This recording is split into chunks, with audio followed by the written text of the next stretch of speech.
In this video, we're going to be looking at who writes history. Why are we studying what we study? Where do we get our information from? And who's writing all of this information that we're intaking? History is something that we study. It's the study of the past. And because we are in the present and trying to study the past, we have to rely on primary and secondary sources to be able to piece together what the truth or what the true story of something was. So we look at letters, we look at diaries, we look at records of data, we look at music, we look at artifacts like weaponry and architecture and that kind of thing. Those would all be considered primary sources. Secondary sources are basically people who are, quote, experts in the field, and we rely on their expertise in the field to help us kind of learn more about the past, what was going on, and we use both of them to help us piece together the true story of what actually happened. So here's an example. Do you think President Trump is a good president? Yes, no, maybe, not sure, don't care, my parents like him, my parents hate him.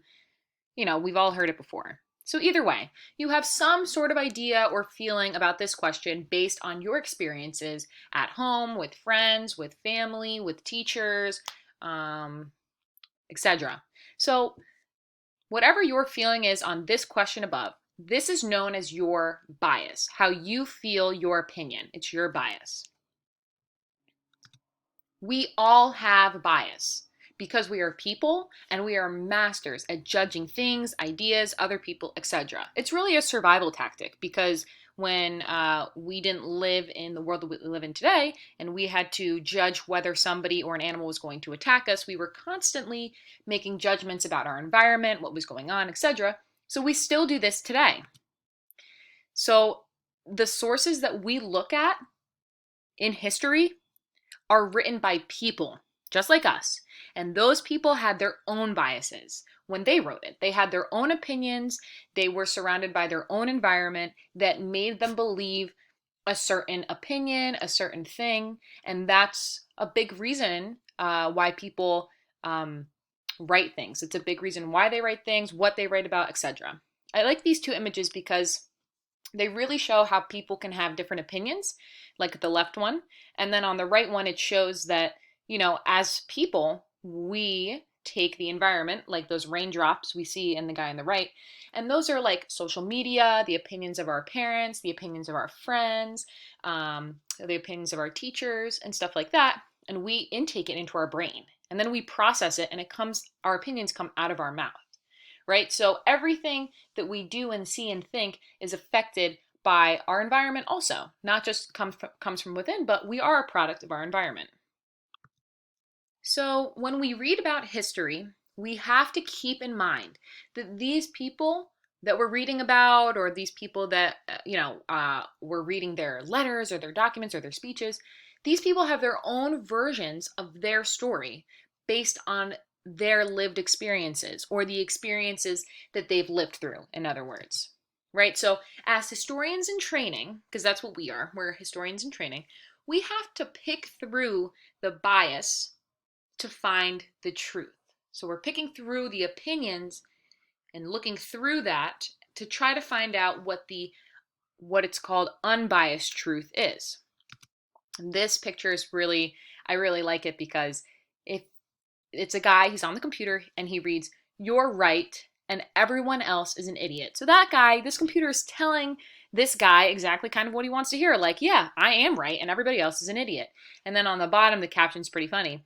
"I trust this site to tell the truth." Well, does this site have a bias? This guy certainly has a bias. So it kind of shows how what we read online plays a huge role into, our own biases. And oftentimes we read things that we agree with because we agree with them. It kind of makes us feel like our opinion is justified and we're right. And as people, we do like to hear that we're right. I like to hear that I'm right. I like to win, So it's pretty funny. I think it's a great image that shows that idea. Okay, so now with these things in mind about bias and opinions and how opinions affect history, let's switch gears a little bit. So we're going to look at the colonies and migration, right? So What is migration? Migration is the movement of people from one place to another place. People migrate for reasons like food, job opportunity, resources like land, animals, food is a big resource, and freedom, etc. So this image is nice because it shows people moving from one place to another for a specific reason.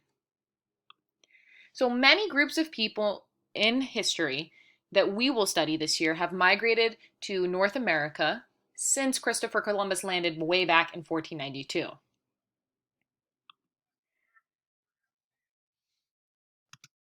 So some of these people migrated or did the migration process, it's migrated voluntarily. This means that these people chose to move from the place they were to a new place. They agreed to do it, they chose to do it, etc. Other groups of people migrated involuntarily. This means that they were forced to move to a new place against their will. So voluntarily means they chose, and involuntarily means they were forced to move. So voluntary migration, an example would be the British people migrating to the colonies for religious freedom or business opportunity. So here's a picture of some of the people in the Plymouth settlement, and they moved for religious freedom because they did not agree with the fact that you could only be part of the Church of England in England, so they went to practice their own religion in the colonies because they wanted to be able to do that. Now, on the right, we have involuntary migration, and examples of this would be the slave trade and slaves being Africans being taken from Africa and brought over forcefully to North America as part of the slave trade. Another example would be the Native Americans, which we'll go over now. So again, slavery. Africans were bought and sold to work on plantations in the colonies and around the world. Now, Native Americans were either killed or forced to move from their land when European conquerors were reclaiming the land. This image below here is an image of the Trail of Tears, when Native Americans were forced to move from their land in a mass kind of gathering. This was during Andrew Jackson's presidency that this happened, but they were forced to get up from their homes and move. So now we're going to get back to the question, who writes history? History is written by the winners. So what does that mean? Who are the winners? Well, those who are in positions of power end up writing the history. So those in power are considered the winners. Okay, great. So the winners are people in power. So what does that mean? People who are the winners or are in power have a lot of money. They're either wealthy or they have a lot of land or both, and both make you wealthy because land is wealth also. So if we take it to today's standpoint, we could look at people like Mark Zuckerberg of Facebook. He has ended up writing a lot of our history because he created Facebook, a social media platform where people can basically put their entire lives on and have their own recorded history, right? So he has changed our history because of this business that he created and this platform that he created. If we look back at the times like we're studying right now, where Thomas Jefferson, he physically wrote the Declaration of Independence, and that Declaration of Independence has come to shape the country that we live in today. It's very interesting to see how somebody who, like Thomas Jefferson, is in a position of power, was wealthy, was educated, he had the opportunity to write this document, and he ended up writing history. So who do the winners, or the people who are in power, leave out of history? So the voices of those who are not in positions of power in society are silenced. Their voices are not recorded. Their stories are not recorded. Their story is not heard. And they're just not included. The people who are not in power are not included because their stories and their history was not important to the history of the winners of that time. The people who aren't in power often don't have an education or aren't wealthy, and don't have anything to kind of bring them up to the people in power to say, hey, my voice matters. But the thing is, their voices do matter. Their voices still matter. And their voices and their histories are part of our history as an American society.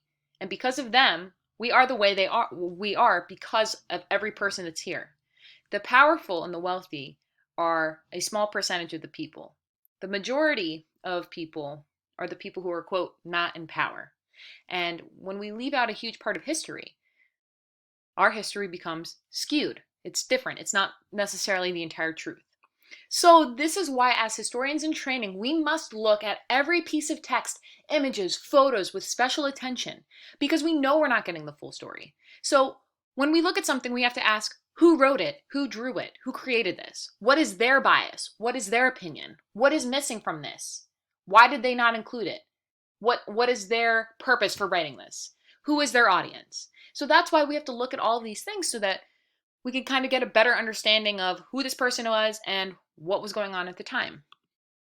So, to end, we will be talking about slavery, women's rights, people with disabilities, and the treatment of Native Americans throughout the year because they own a super important part of American history, and their voices are super key to understanding why we are where we are in this country today, and pretty much going all the way back to where it all started.